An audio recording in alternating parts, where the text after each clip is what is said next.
وہ تو کامیاب ہے جو ان نعمتوں کا شکر ادا کرتا رہا اور اپنے رب کو جس نے یاد رکھا، اور جو آسودگی میں اپنی دولت اور راحتوں کے نشے میں چور چور ہو کر رب کو بھول بیٹھا اور خود کو ان تمام نعمتوں کا باعث سمجھنے لگا اور سینہ تان کر فخر اور غرور کے ساتھ تمام احکامات الہی کو نظر انداز کرنے لگا، وہ ناکام ہے اور بہت ہی بری طرح ناکام ہے۔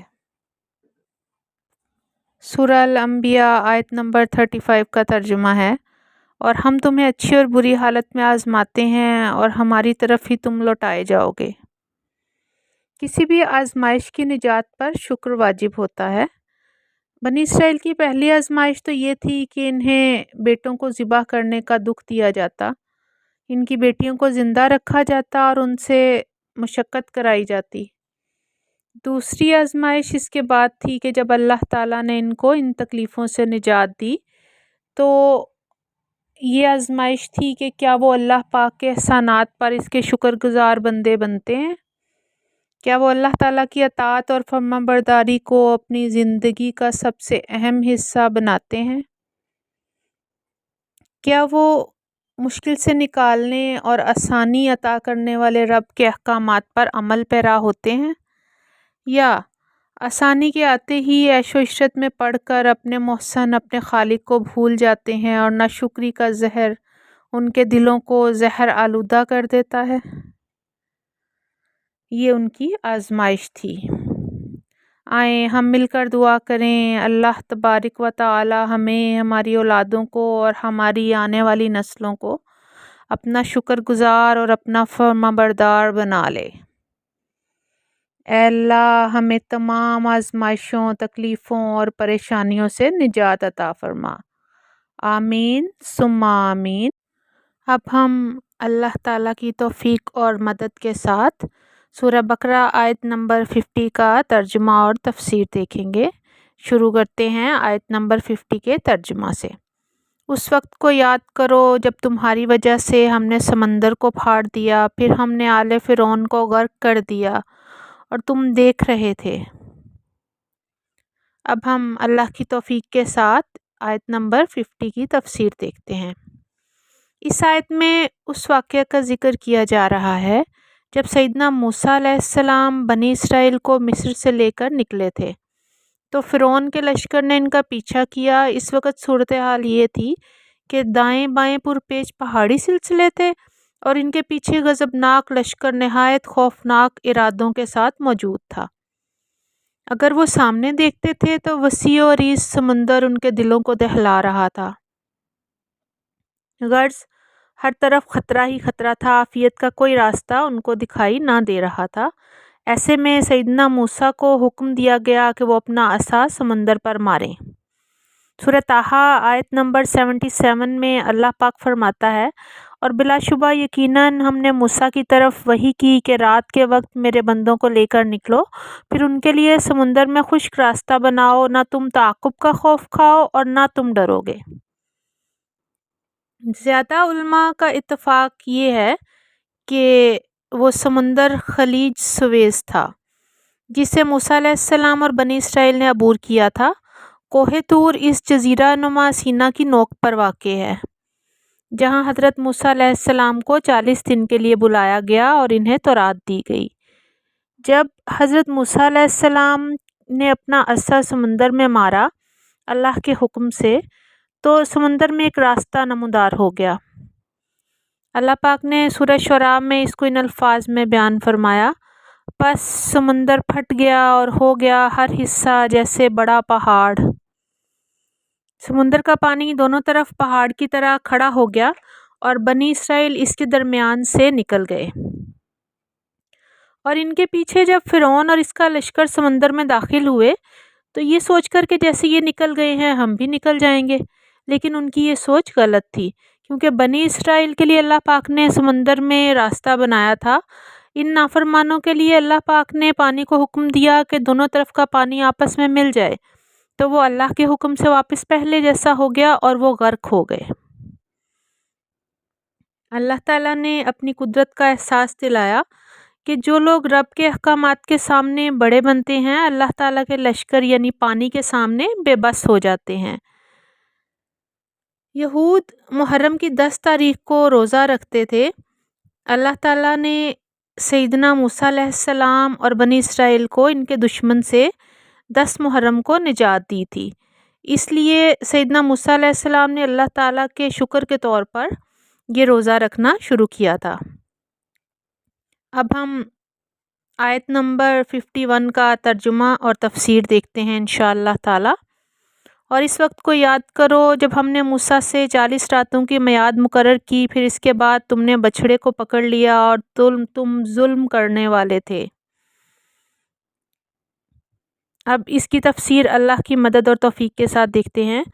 جب حضرت موسیٰ علیہ السلام تورات لے کر آئے تو بنی اسرائیل نے دیکھا کہ اس کے بعض احکام بہت سخت ہیں، اس لیے اس سے بچنے کے بہانے تلاش کرنا شروع کر دیے۔ پہلے تو انہوں نے کہا کہ اللہ تعالیٰ ہم سے خود کہے کہ تورات پر عمل کرنا ضروری ہے۔ مطالبہ اگرچہ نامعقول تھا، مگر ان پر حجت تمام کرنے کے لیے ان میں سے 70 آدمی منتخب کر کے حضرت موسیٰ علیہ السلام کے ساتھ کوہ طور پر بھیجے گئے،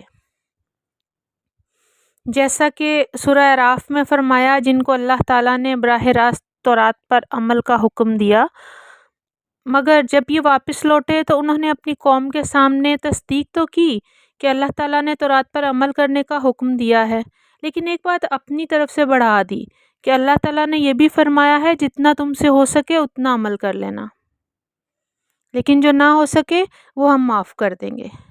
چنانچہ تورات کے جس حکم میں بھی انہیں مشکل پیش آتی تو وہ یہ بہانہ تراش لیتے کہ یہ حکم بھی اسی چھوٹ میں داخل ہے۔ اس موقع پر اللہ تعالیٰ نے کوہ طور ان کے سروں پر بلند کر دیا تو ان کو اس وقت یہ اندیشہ ہوا کہ یہ پہاڑ ان کے سروں پر نہ گرا دیا جائے۔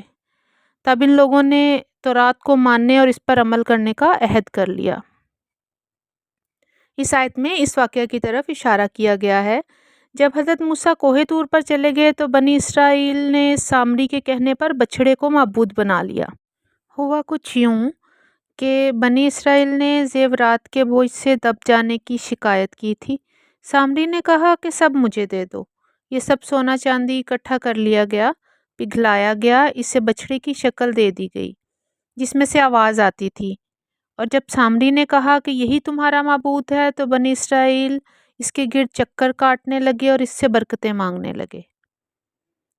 بنی اسرائیل کے اندر گائے کی پرستش کی بیماری ہمسایہ قوموں کو گائے کی پرستش کرتے دیکھ کر آئی تھی۔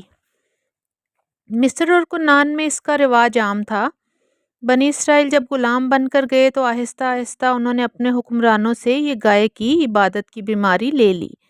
اسی وجہ سے جب سامری نے بچھڑے کی صورت بنائی تو انہیں کچھ عجیب نہ لگا۔ اس آیت کے آخری حصے کو سمجھتے ہیں، اور تم ظلم کرنے والے تھے۔ یہاں ظلم سے مراد شرک ہے۔ رب العزت نے سورہ بقرہ آیت نمبر 54 میں فرمایا، یقیناً تم نے بچھڑے کو پکڑنے کی وجہ سے اپنی جانوں پر ظلم کیا۔ اور آپ خود سوچیں، مشرک سے بڑھ کر ظالم کون ہو سکتا ہے، اور شرک سے بڑا ظلم اس کائنات میں کوئی ہو ہی نہیں سکتا۔ اب ہم اللہ تعالیٰ کی توفیق اور مدد کے ساتھ سورہ بقرہ آیت نمبر 52 کا ترجمہ دیکھتے ہیں۔ پھر اس کے بعد ہم نے تمہیں معاف کر دیا تاکہ تم شکر کرو۔ اب ہم اللہ تعالیٰ کی توفیق کے ساتھ اس آیت کی تفسیر دیکھتے ہیں۔ ہمارے رب کی رحمت کی کوئی انتہا نہیں، وہ گناہ گاروں کے گناہ معاف کرنے والا ہے۔ اس آیت میں اللہ تعالیٰ نے بچھڑے کی پرستش کے تناظر میں کہا کہ ہم نے تمہارا بچھڑے کی پرستش جیسا گناہ معاف کیا، اور اس توبہ کے لیے یہ شرط رکھی کہ تم ایک دوسرے کو قتل کرو گے، جیسا کہ رب العزت نے فرمایا سورہ بقرہ آیت نمبر 54 میں، لہٰذا تم اپنے پیدا کرنے والے کی طرف توبہ کرو اور اپنے آپ کو قتل کرو۔ اب اس آیت کا آخری حصہ سمجھنے کی کوشش کرتے ہیں انشاءاللہ تعالی، تاکہ تم شکر کرو۔ اللہ تعالیٰ نے اس لیے شرک سے درگزر کیا تھا تاکہ لوگ معافی ملنے پر شکر ادا کریں اور اس کے فرما بردار بن جائیں۔ عمل صالح اختیار کریں، اپنے رب کے احسان مند ہو جائیں کہ اس نے اتنے بڑے گناہ کو معاف کر دیا، وہ کتنا رحیم و کریم ہے، اور وہ اپنے رب کی عظمت کے قائل ہو جائیں۔ اب ہم اللہ تعالیٰ کی توفیق اور مدد کے ساتھ سورہ بقرہ آیت نمبر 53 کا ترجمہ دیکھتے ہیں۔ اور وہ واقعہ یاد کرو جب ہم نے موسیٰ کو کتاب اور فرق کرنے والی چیز دی تاکہ تم ہدایت حاصل کرو۔ اب اس کی تفسیر دیکھتے ہیں اللہ کی مدد اور توفیق کے ساتھ۔ اس آیت میں اللہ پاک نے وہ واقعہ یاد کروایا ہے جب موسیٰ علیہ السلام کو کتاب اور فرق کرنے والی چیز دی۔ کتاب سے مراد تورات ہے اور فرق کرنے والی چیز سے مراد شریعت ہے، یعنی حق اور باطل میں فرق کرنے والی شریعت دی تھی۔ اللہ پاک اپنی دی ہوئی نعمت کا ذکر فرما رہے ہیں اس آیت میں۔ جامعہ البیان حوالہ نمبر 406/1 ہے۔ سیدنا مجاہد رحمۃ اللہ علیہ نے کہا، فرقان سے مراد کتاب ہے جس سے حق اور باطل کا فرق واضح ہو جاتا ہے۔ یہاں اس سے مراد دین کا علم و فہم ہے جس کی وجہ سے انسان کو بھلائی اور برائی میں، حق اور باطل میں فرق کا پتہ چلتا ہے۔ اب آئیں ہم مل کر آیت کے اگلے حصے کو سمجھتے ہیں تاکہ تم ہدایت حاصل کرو۔ تفسیر قاسمی حوالہ نمبر 126/1 ہے، تاکہ تم کتاب پر عمل کر کے گمراہی سے ہدایت پاؤ۔ ایسر التفاسیر حوالہ نمبر 34/1 ہے، تاکہ تم دین و دنیا کے تمام معاملات کے لیے حق کو پہچان جاؤ۔ اللہ تعالیٰ کی کتاب اس کے احکامات پر مشتمل ہوتی ہے جو وہ اپنے بندوں کو دیتا ہے۔ جس امت پر بھی یہ احکامات نازل ہوتے ہیں ان کا فرض ہے کہ اس کو دنیا میں پھیلائیں۔ سیدنا موسیٰ کو کتاب فرقان سمندر سے نجات دیے جانے کے بعد دی گئی۔ سورۃ القصص آیت نمبر 43 میں اللہ پاک نے فرمایا، اور بلا شبہ یقیناً ہم نے پہلی امتوں کو ہلاک کرنے کے بعد موسیٰ کو کتاب دی جو لوگوں کے لیے دلائل، ہدایت اور رحمت تھی تاکہ وہ نصیحت حاصل کریں۔ اب ہم مل کر دعا کریں گے کہ ہمارا رب ہمیں، ہماری اولادوں کو اور ہمارے آنے والی نسلوں کو شکر کرنے کی توفیق عطا فرمائے، اور ہمیں، ہمارے آنے والی نسلوں کو اپنا فرما بردار بندہ بنا لے۔ اللہ پاک ہمیں اپنے نیک اور پسندیدہ بندوں میں شامل فرما لے، اور ہمارے تمام صغیرہ و کبیرہ گناہ اپنی رحمت کے ساتھ بخش لے، اور آخرت میں ہمیں جنت کا تحفہ عطا فرما دے۔ آمین ثم آمین۔ السلام علیکم ورحمۃ اللہ وبرکاتہ۔